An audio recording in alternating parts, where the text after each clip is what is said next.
Hello friends, మనం ఈరోజు 10th మరియు 7th 5th క్లాసులలో పొందుపరిచిన జీర్ణ వ్యవస్థ అనే టాపిక్లోని ముఖ్యమైన ప్రశ్నలు, వాటికి సరైన సమాధానాలను తెలుసుకుందాం. ముఖ్యంగా స్కూల్ అసిస్టెంట్ బయాలజీ, ఎస్జిటి బయాలజీకి ప్రిపేర్ అయ్యే అభ్యర్థులకి ఈ ప్రశ్నలు ఉపయోగపడతాయి. సరే, మనం టాపిక్లోకి వెళ్ళిపోతే మొదటి ప్రశ్న, మన శరీరంలో అతిపెద్ద గ్రంథి మనకి ఇది లివర్ అన్నమాట. లివర్ లేదా కాలేయం. మన శరీరంలోనే అతిపెద్ద గ్రంథి ఏదంటే కాలేయం. ఇక్కడ ఇవ్వబడిన క్లోమం అనేది మిశ్రమ గ్రంథి అన్నమాట.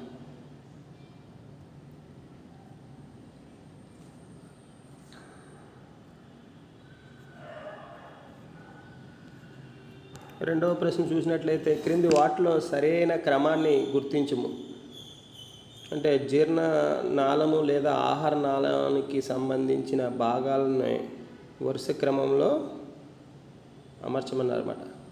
మనకి ఈ జీర్ణనాళం లేదా ఆహార నాళంలోని భాగాల క్రమం తెలిస్తేనే మనం దీనికి ఆన్సర్ చేయగలం. అవి ఏంటంటే, మొదటిది నోరు, 2 ఆస్య కుహరం, 3 ఆహార వాహిక, 4 జీర్ణాశయం. ఇక్కడ రైట్ ఆన్సర్ ఏదంటే సి. మనకి మూడవ ప్రశ్న చూసినట్లయితే,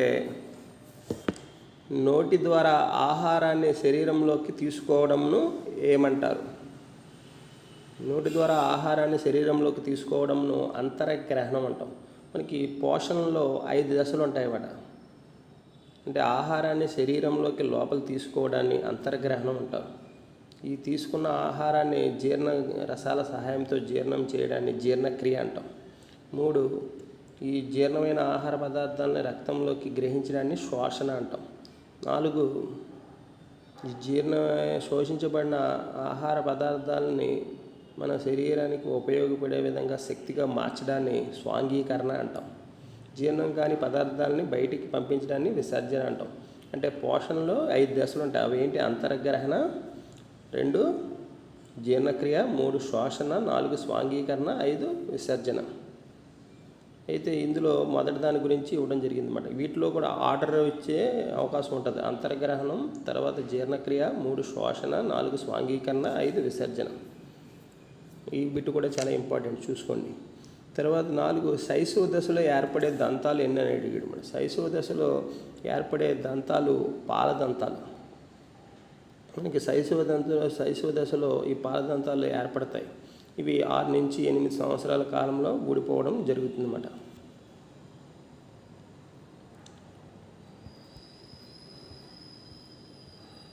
నెక్స్ట్ బిట్ చూసుకున్నట్లయితే, మానవుని యొక్క దంతసూత్రం అన్నాడు. చాలా ఇంపార్టెంట్. మానవుని యొక్క దంతసూత్రం. మానవుని యొక్క దంతసూత్రం ఎంత అంటే 2 1 2 3. 2 1 2 3. చూడండి, మనకి ఎక్కడ ఉంది? అది ఆప్షన్ ఏ, 2 1 2 3. మనకి ఈ మానవుని యొక్క దంతసూత్రం 2 1 2 3లో 2 అంటే ఏంటి, 1 అంటే ఏంటి అని ఇవ్వడం జరుగుతుందన్నమాట. మనకి ఈ మొదటి 2 కొంతకాలు అంటే కొరికే దంతాలు అన్నమాట. రెండో 1 రదనికల్ని సూచిస్తుంది, అంటే చీల్చే దంతాలు. మూడవ 2 మనకి మూడో కాలంలో ఉన్న 2 మనకి నమిలే దంతాలను సూచిస్తుంది. చివరిగా ఉన్న 3 ఇసిరే దంతాలకి సంబంధించిన దంతాలను తెలియజేస్తుంది. కాబట్టి ఈ ఆర్డర్ కూడా మనకి తెలిసి ఉండాలి. ఆహారాన్ని కొరకడానికి ఉపయోగపడే దంతాలు అని అడిగాడు. ఇప్పుడే చెప్పడం జరిగింది. ఆహారానికి కొరకడానికి ఉపయోగపడే దంతాలు కుంతకాలు. వీటినే కత్తెర పళ్ళు లేదా కొరికే దంతాలని కూడా పిలుస్తాం అన్నమాట. ఆహారాన్ని కొరకడానికి ఉపయోగపడతాయి కాబట్టి కొరికే దంతాలు. అలాగే ముఖ్యంగా శాకాహారులు ఆహారాన్ని కత్తిరించడానికి, ఆకుల్ని కొమ్మల్ని కత్తిరించడానికి ఉపయోగపడతాయి కాబట్టి కత్తెర పళ్ళు అని కూడా పిలుస్తాం అన్నమాట. అలాగే రదనికలు చూసినట్లయితే ఇవి ఆహారాన్ని చీల్చడానికి ఉపయోగపడతాయి. అగ్రచర్వణకాలు ఆహారాన్ని నమలడానికి ఉపయోగపడితే, చర్వణకాలు ఆహారాన్ని విసరడానికి ఉపయోగపడతాయి. ఆహార వాహికలోని కండరాలు కలుగజేసే తరంగాల లాంటి చలనంను ఏమంటారు అని అడిగాడు. ఇది కూడా చాలా ఇంపార్టెంట్. ఆహార వాహికలోని కండరాలు కలుగజేసే తరంగాలు లేదా అలలు లాంటి చలనంను పెరిస్టాలిక్ చలనం అంటారు. జీర్ణనాళం కండరయుతమైన జే ఆకారపు సంచి లాంటి నిర్మాణం. జీర్ణనాళంలో కండరయుతమైన జే ఆకారపు సంచి లాంటి నిర్మాణం ఏదని అడిగాడు అనమాట. మనకి ఈ భాగమే విశాలమైన భాగం కూడా. జీర్ణనాళంలో విశాలమైన భాగం ఏదని కూడా అని అడుగుతాడనమాట. అదేంటంటే జీర్ణాశయం. జీర్ణాశయం అనేది కండరయుతమైన జే ఆకారపు సంచి లాంటి నిర్మాణం.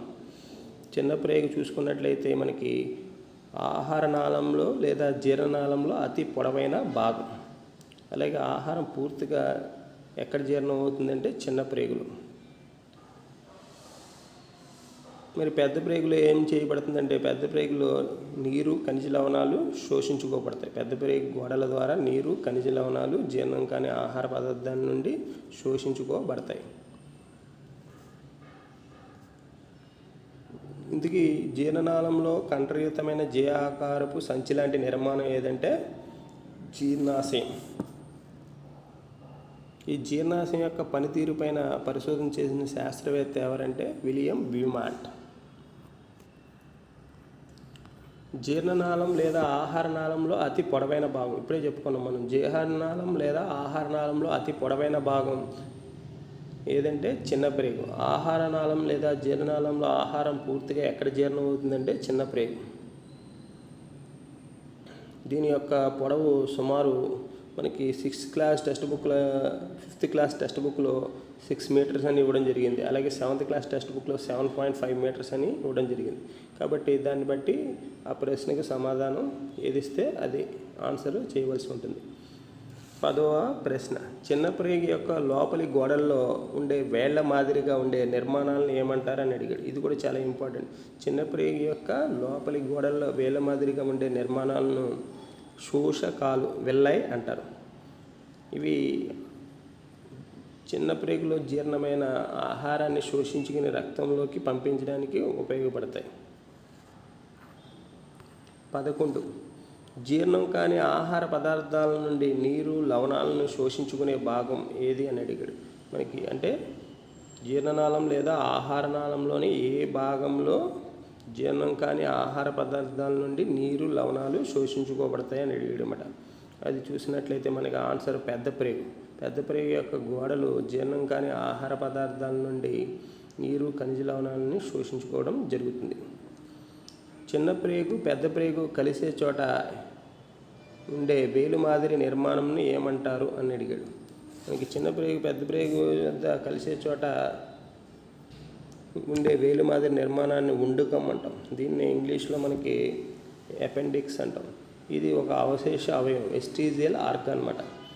ఇటువంటి అవయవాలు అంటే గతంలో ఉపయోగంలోని ప్రస్తుతం నిరుపయోగంగా ఉన్న అవయవాలని అవశేష అవయవాలు అంటాం. అంటే వాటి వల్ల ఎటువంటి ఉపయోగం ఉండదు. ఇటువంటివి మన శరీరంలో సుమారు 180కి పైగా ఉన్నాయి. అందుకని మానవుడిని అవశేష అవయవాల ప్రదర్శనశాల అంటారు. ఇంతకీ చిన్న ప్రేగు పెద్ద ప్రేగు కలిసే చోట వేలు మాదిరిగా ఉండే నిర్మాణాన్ని ఏమంటారు? ఉండుకం, అపెండిక్స్ అంటాం. జీర్ణాశయంకు దిగువ భాగంలో విశాలమైన మేగడ వర్ణంలో కనిపించే గ్రంథి ఏదంటే మనకి క్లోమం. జీర్ణాశయంకు దిగువ భాగంలో విశాలమైన మేగడ వర్ణంలో కనిపించే గ్రంథి క్లోమం. దీన్ని ఇంగ్లీష్లో ప్యాంక్రియాస్ అంటాం అన్నమాట. ఈ క్లోమం ఒక మిశ్రమ గ్రంథి, అంటే ఒక నాళ గ్రంథిని కలిగి ఉంటుంది, అలాగే వినాల గ్రంథిని, ఇన్సులిన్ అనే హార్మోన్ను విడుదల చేసే వినాల గ్రంథిని కూడా కలిగి ఉంటుంది అన్నమాట. కాబట్టి దీన్ని మిశ్రమ గ్రంథి అని కూడా పిలుస్తారు. లాలాజల గ్రంథులు లాలాజలాన్ని విడుదల చేసే భాగం. లాలాజల గ్రంథులు లాలాజలాన్ని విడుదల చేసే భాగం అంటే లాలాజల గ్రంథులు వాటి నాళాల ద్వారా లాలాజలాన్ని జీర్ణనాళంలోని ఏ భాగంలోకి విడుదల చేస్తాయని అడగడం జరిగింది. అంటే జీర్ణాశయమా, చిన్న ప్రేగ, ఆస్య కుహరమా, ఆహార వాహిక? దీనికి సరైన సమాధానం ఆస్య కుహరం. తర్వాత 15వ ప్రశ్న. ఇది కూడా చాలా ఇంపార్టెంట్. పోషణలోని దశలను వరుస క్రమంకు సంబంధించి సరైనది ఏదని అడిగాడు. మనకి ఈ పోషణ చెప్పాను ఇందాడు 5 దశలు ఉంటాయని. మొదటిది ఏంటిది? అంతర్గ్రహణం. రెండవది జీర్ణక్రియ. మూడవది శోషణం. 4 స్వాంగీకరణం. 5 విసర్జన. దీనికి రైట్ ఆన్సర్ ఏదంటే బి.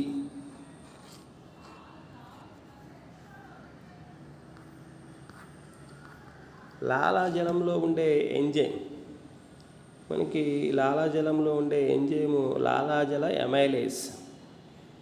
పేర్లోనే ఉంది లాలాజల ఎమైలేజ్, అంటే లాలాజలంలో ఉండే ఎమైలేజ్ కాబట్టి లాలాజల ఎమైలేజ్ అని.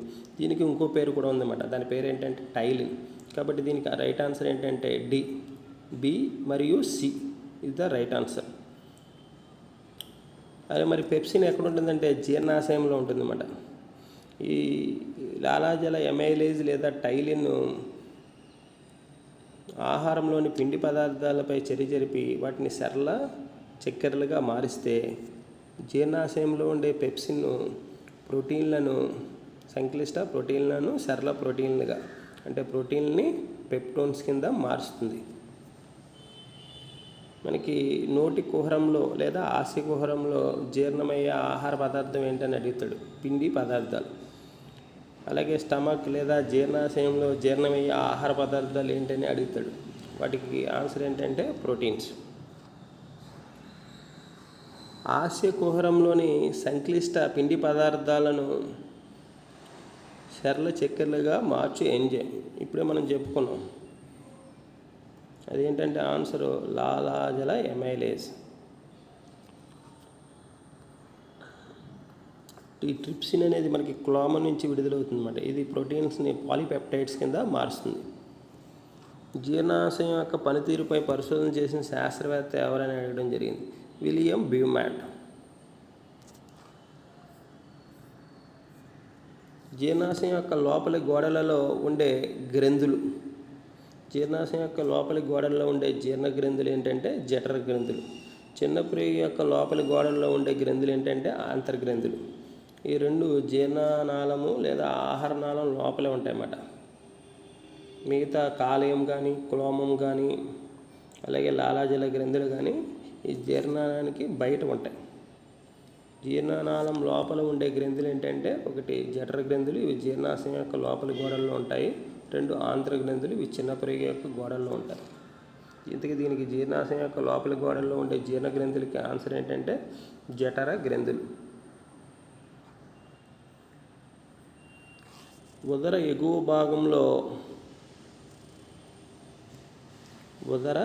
భాగంలో కుడివైపున ఎర్రటి గోధుమ వర్ణంలో ఉండే గ్రంథి ఏదని అడిగాడు. అంటే ఉదర కుహరంలో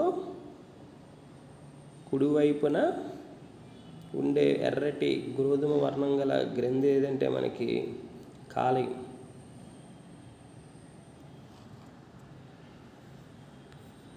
జీర్ణాశయ గోడల నుండి విడుదలయ్యే ఆమ్లంకు సంబంధించి సరికానిది ఏదని అడిగాడు.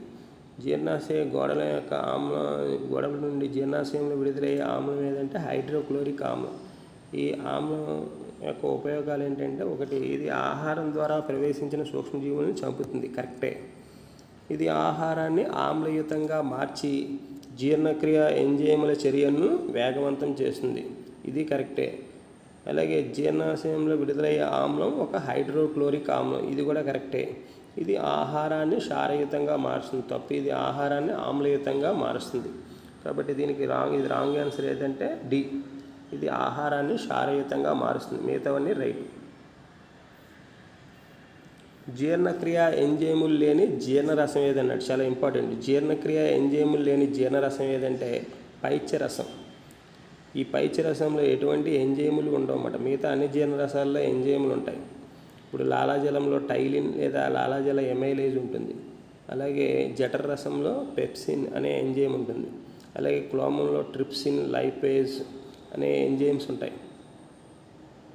కానీ జీర్ణక్రియ ఎంజైములు లేని ఏకైక జీర్ణరసం ఏదంటే పైత్యరసం. ఈ కాలియం విడుదల చేస్తుంది అన్నమాట. కాలియం విడుదల చేసే జీర్ణరసాన్నే పైత్యరసం అంటాం. అయినప్పటికీ ఈ పైత్యరసం క్రొవ్వుల్ని చిన్న చిన్న క్రొవ్వు ఆమ్లాలుగా విడగొడుతుంది. ఈ ప్రక్రియను ఏమంటామంటే క్రొవ్వుల తరలీకరణం లేదా ఎమల్సిఫికేషన్ అంటాం.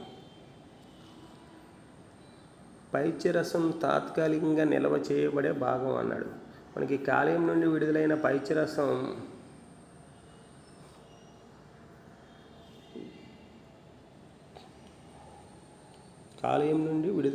పైత్యరసాన్ని తాత్కాలికంగా నిల్వ చేసే అవయవం ఏదంటే పిత్తాశయం. దీన్ని ఇంగ్లీష్లో గాల్ బ్లాడర్ అంటాం అన్నమాట. ఈ పిత్తాశయంలో ఈ పైత్యరసం తాత్కాలికంగా నిల్వ చేయబడటమే కాకుండా బాగా సాంద్రీకరించబడుతుంది అన్నమాట. కాలేయం నుండి విడుదలయ్యే పైత్యరసం ప్రభావం చూపించే పదార్థాలు చాలా ఇంపార్టెంట్. కాలేయం నుండి విడుదలయ్యే పైత్యరసం ప్రభావం చూపించే పదార్థాలు ఏంటంటే అంటే వేటి మీద ప్రభావం చూపిస్తుందంటే ఇది క్రొవ్వుల మీద ప్రభావం చూపించడం జరుగుతుంది. ఇది క్రొవ్వుల్ని చిన్న చిన్న అణువులుగా విడగొడుతుంది. ఈ ప్రక్రియనే క్రొవ్వుల తరణీకరణం లేదా ఎమల్సిఫికేషన్ అంటాం. జీర్ణనాళంలోని ఏ భాగంలో జీర్ణక్రియ పూర్తవుతుంది అని అడగడం జరిగింది. జీర్ణనాళంలోని చిన్న ప్రేగులో జీర్ణక్రియ పూర్తవుతుంది అన్నమాట. మరి ఇప్పుడు చెప్పుకున్న ఇంపార్టెంట్ క్వశ్చన్స్ అన్నీ చాలా ఇంపార్టెంట్. అలాగే వీటితో పాటు మనకి మరికొన్ని క్వశ్చన్స్ అడిగే అవకాశం ఉన్న క్వశ్చన్స్ ఏంటంటే మనకి జంతువులలో కూడా జీర్ణక్రియ గురించి కొంత ఇవ్వబడింది. అయితే జంతువులలో